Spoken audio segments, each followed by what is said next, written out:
Lectura del libro del profeta Isaías. Palabra que Isaías, hijo de Amós, recibió en una visión acerca de Judá y de Jerusalén. Sucederán al fin de los tiempos que la montaña de la casa del Señor será afianzada sobre la cumbre de las montañas y se elevará por encima de las colinas. Todas las naciones afluirán hacia ella y acudirán pueblos numerosos que dirán: vengan, subamos a la montaña del Señor, a la casa del Dios de Jacob. Él nos instruirá en sus caminos y caminaremos por sus sendas, porque de Sión saldrá la ley y de Jerusalén la palabra del Señor. Él será juez entre las naciones y árbitro de pueblos numerosos. Con sus espadas forjarán arados y podaderas con sus lanzas.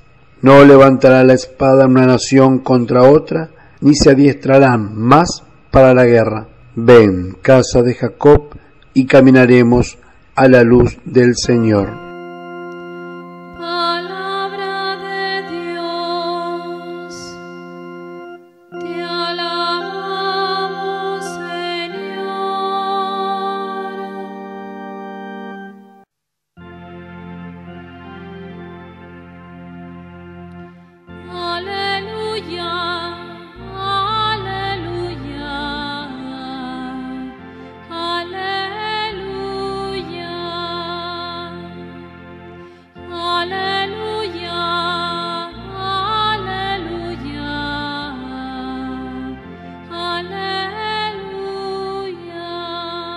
La lectura del día de hoy está tomada del Evangelio según San Mateo. En aquel tiempo, al entrar Jesús en Cafarnaún, un centurión se le acercó rogándole: Señor, tengo en casa un criado que está en cama paralítico y sufre mucho. Jesús le contestó: voy yo a curarlo. Pero el centurión le replicó: Señor, no soy quien para que entres bajo mi techo. Basta que lo digas de palabra y mi criado quedará sano.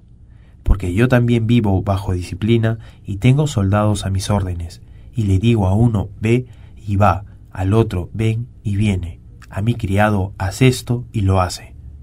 Al oírlo, Jesús quedó admirado y dijo a los que le seguían: os aseguro que en Israel no he encontrado en nadie tanta fe.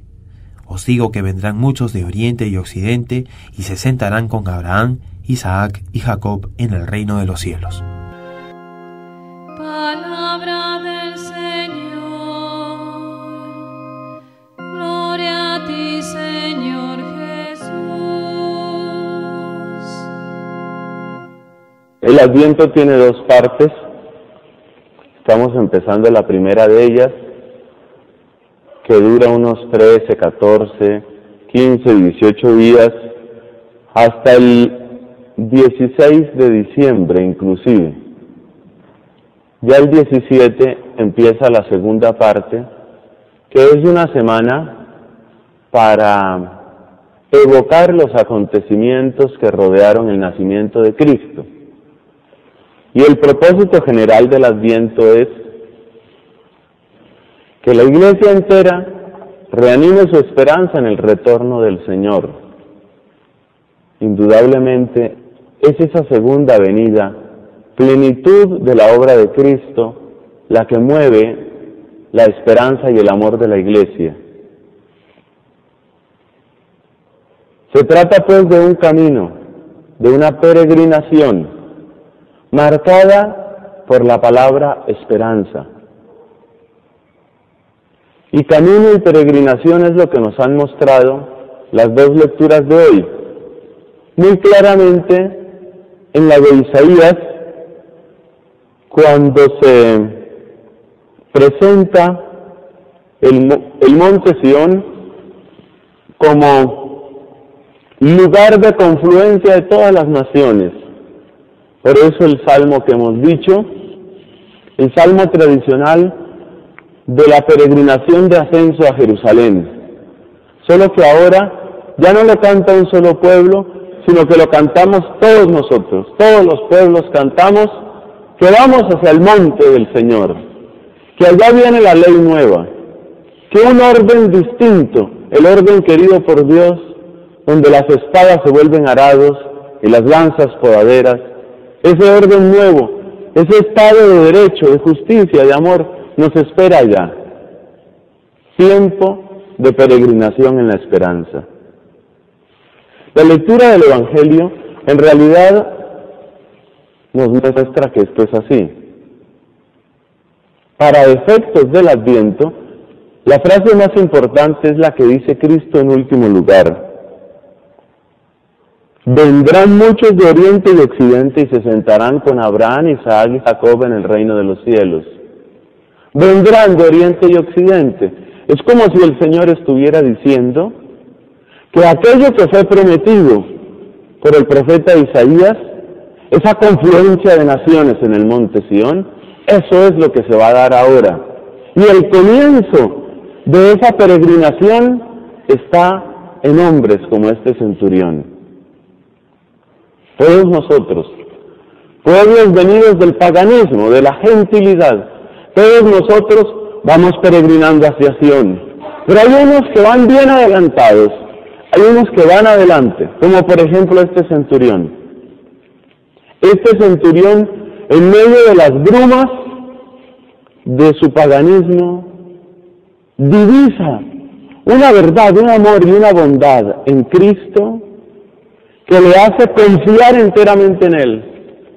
Cuando este centurión se acercaba a Cristo, se estaba cumpliendo lo que dijo Isaías.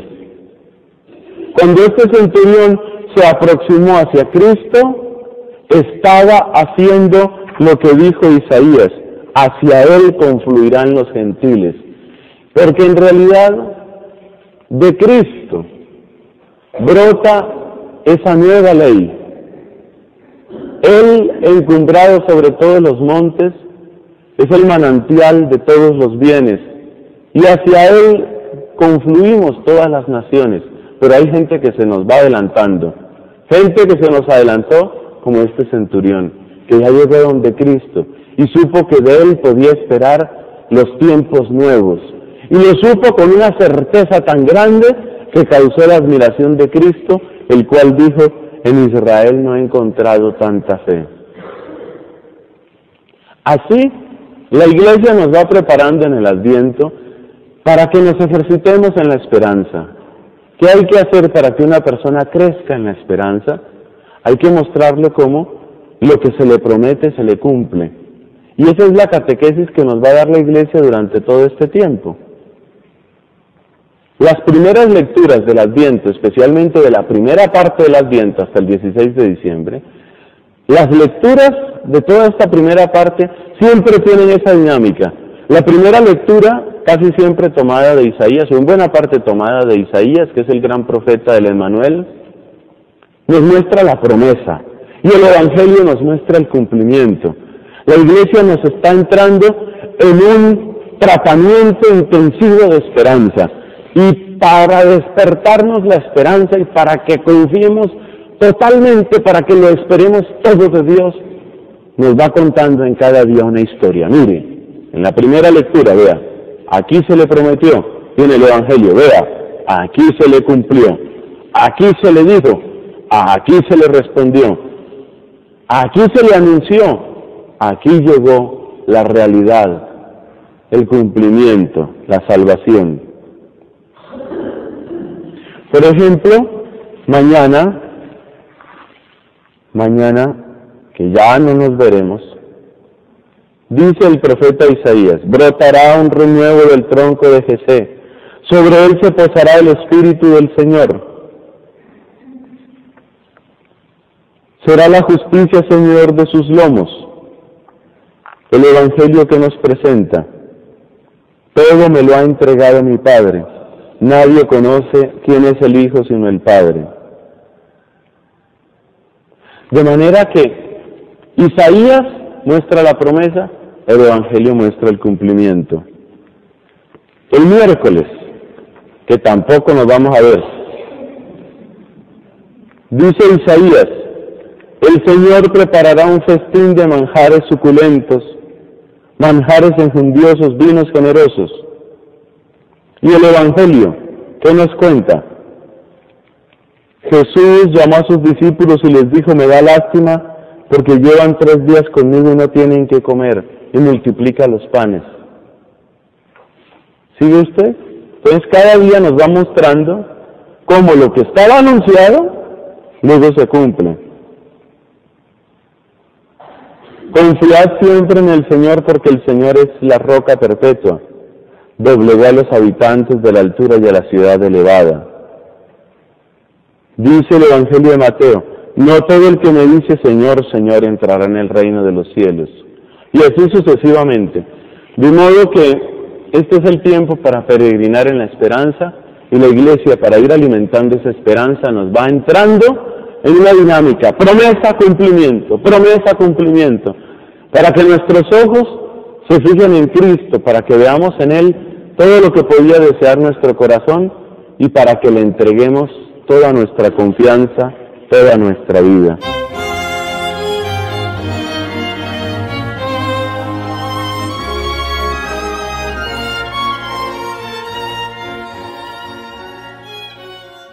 Hoy 3 de diciembre la Iglesia recuerda a San Francisco Javier. Sin duda, San Francisco Javier es uno de los más grandes misioneros de toda la historia de la Iglesia. Solo 11 años de predicación bastaron para que varios países recibieran la fe gracias a su amor por los hombres, el mismo que le llevó a recorrer miles de kilómetros y a enfrentar peligros increíbles, todo para mayor gloria de Dios. Nace un 7 de abril de 1506 en el castillo de Javier en Navarra, de familia noble aunque venida a menos a consecuencia de las guerras. Sus padres le enviaron a estudiar a la mejor universidad de ese entonces, la Universidad de París, y allí le tocó de compañero de habitación al beato Pedro Fabro. Al poco tiempo llegó a este colegio un hombre vasco ya mayor, que cojeaba para caminar y que comenzó a ejercer una gran influencia en algunos de los alumnos de Santa Bárbara, incluyendo en su gran amigo Pedro Fabro. Javier veía que su amigo estaba distinto, todo lo veía ser santo y seguir más de cerca al Señor, y esto ya estaba bueno, porque estaba exagerando y todo por culpa de ese Ignacio. Francisco quería ser famoso y rico, y si bien quería ser sacerdote, su vida dejaba mucho que desear. Pero Ignacio no retrocedió ante el inicial mal recibimiento que le dio Francisco, y poco a poco lo fue convirtiendo al Señor. ¿De qué le sirve al hombre ganar el mundo entero si se pierde a sí mismo?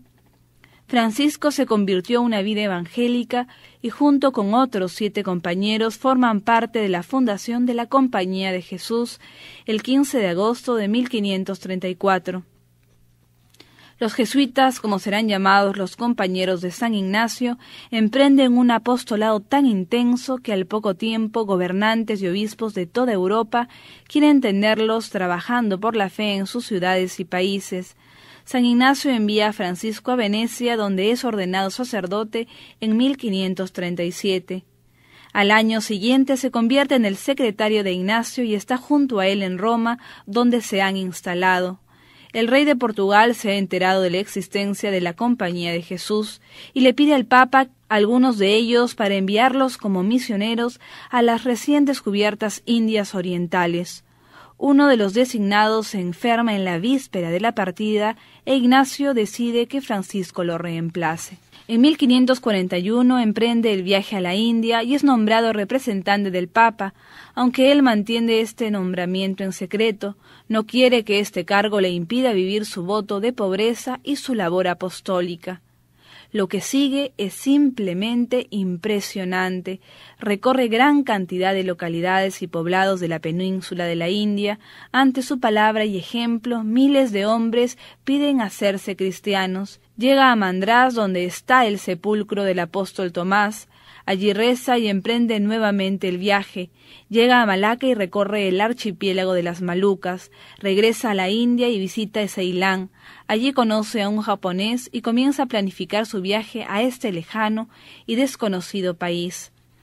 Un 15 de agosto de 1549 desembarca en Japón e inicia la evangelización de muchos lugares.